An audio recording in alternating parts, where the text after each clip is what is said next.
Olá, que a paz de Jesus, o espírito crítico de Kardec e a sabedoria dos dois permaneçam com a gente agora e sempre. Dando continuidade ao projeto Explanação Evangélica da Serra Bendita, o nosso tema é a perseverança. Ele está no capítulo 1, versículo 4, da carta de Paulo a Tiago, onde ele diz o seguinte: é preciso que a perseverança produza uma obra perfeita.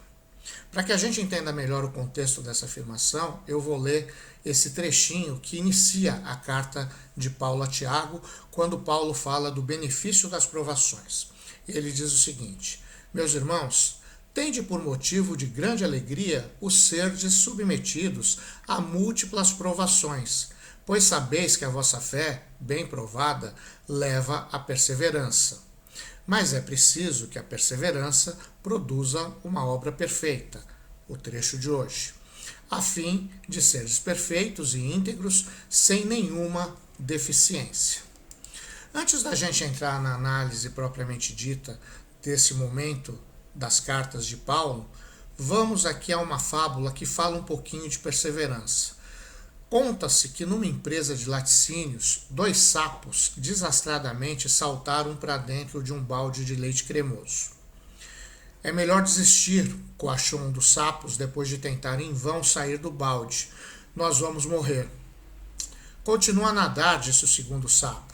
Havemos de encontrar uma maneira de sair desse atoleiro. Não adianta, disse o primeiro. Isso é grosso demais para nadar, mole demais para saltar, escorregadio demais para rastejar. Um dia temos mesmo que morrer, por isso tanto faz que seja essa noite. Ele afundou-se no balde e acabou por morrer. O amigo, porém, continuou a nadar, e quando amanheceu, viu-se em meio a um monte de manteiga que ele sozinho havia batido.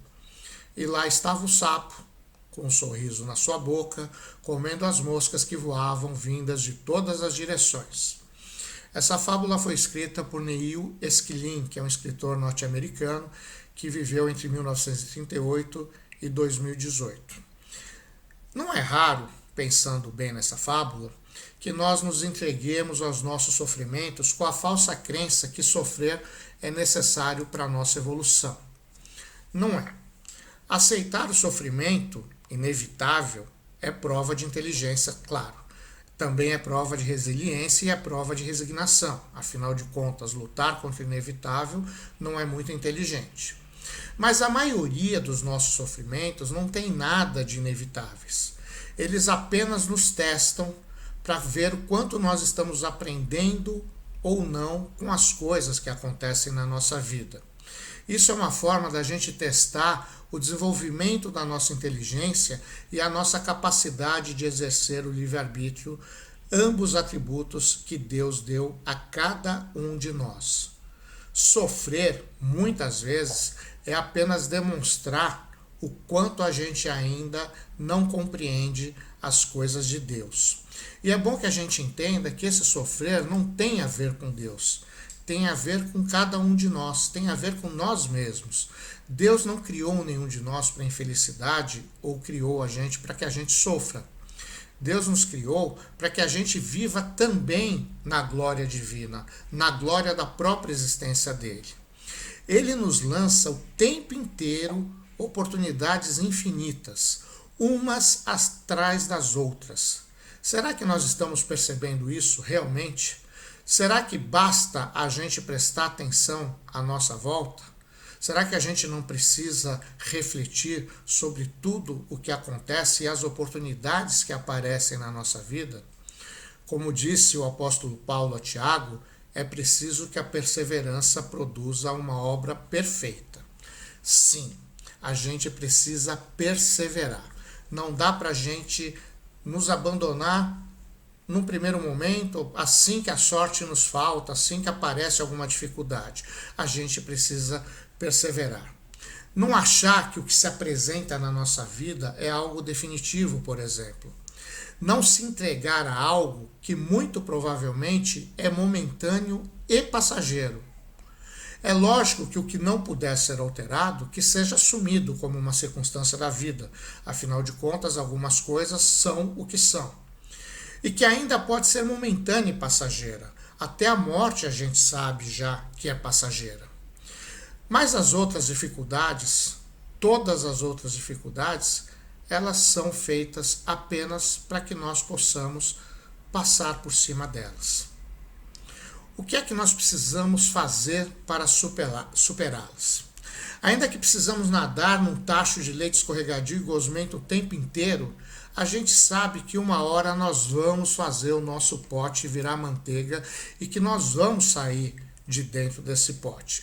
Tudo bem, nós vamos sair assim como o sapo, um pouco lambuzados, meio escorregadios, mas nós vamos estar ilesos e principalmente mais fortes para a nossa próxima prova de evolução, que com certeza também virá. Deus criou a gente para grandes coisas. Nós somos nós que temos que fazê-las, seremos nós que temos que fazê-las. E nós vamos fazer. Basta a gente imaginar o seguinte: Deus, para ser Deus, ele precisa ser soberanamente justo, soberanamente bom, precisa ser perfeito em todos os seus atributos. Porque se a gente não admitir que Deus seja perfeito em todos os seus atributos, a gente pode imaginar que exista um ser superior a ele. E esse ser que eventualmente fosse superior a ele, seria então o próprio Deus. Então Deus, ele é soberanamente perfeito em todos os seus atributos. Imaginar que um ser perfeito criaria algo imperfeito é negar a sua própria perfeição. Então nós podemos imaginar o seguinte, que naquele segundo, naquele milésimo de segundo, naquele exato momento que Deus parou tudo o que estava fazendo para criar cada um de nós individualmente, Deus colocou naquele ato, no ato da minha criação, no ato da sua criação, no ato da criação de cada um de nós, ele colocou naquele momento toda sua perfeição a serviço do que estava sendo criado. Portanto, Deus nos criou com a capacidade da perfeição. Os filósofos diriam com a perfectibilidade, ou seja, a capacidade de sermos perfeitos. Então ele não nos criou para que soframos, ele não nos criou para que a gente passe por atribulações que não nos levem a algum lugar. Ele nos criou para a perfeição. Ele fez com que toda a sua própria perfeição passasse para cada um de nós. Então, ele não nos criou para sermos mais ou menos. Ele nos criou para cada um de nós brilhar. Ele nos criou para que cada um de nós seja um instrumento da sua divina perfeição. E a gente pode, pensando nisso, imaginar que se alguma coisa não está dando certo no momento, é porque nós ainda não perseveramos o suficiente. Portanto, como disse Paulo também aos Hebreus, no capítulo 12, no versículo 1 daquela carta, ele disse o seguinte: pondo de lado todo impedimento, corramos com perseverança a carreira que nos está proposta. A carreira aqui é no sentido de corrida, como usam, por exemplo, os argentinos. Então, Paulo, mais uma vez, dessa vez na carta aos Hebreus, nos chama a perseverar. E é bom que a gente lembre, no finalzinho dessa nossa reflexão, o que ele disse no início do tema da perseverança.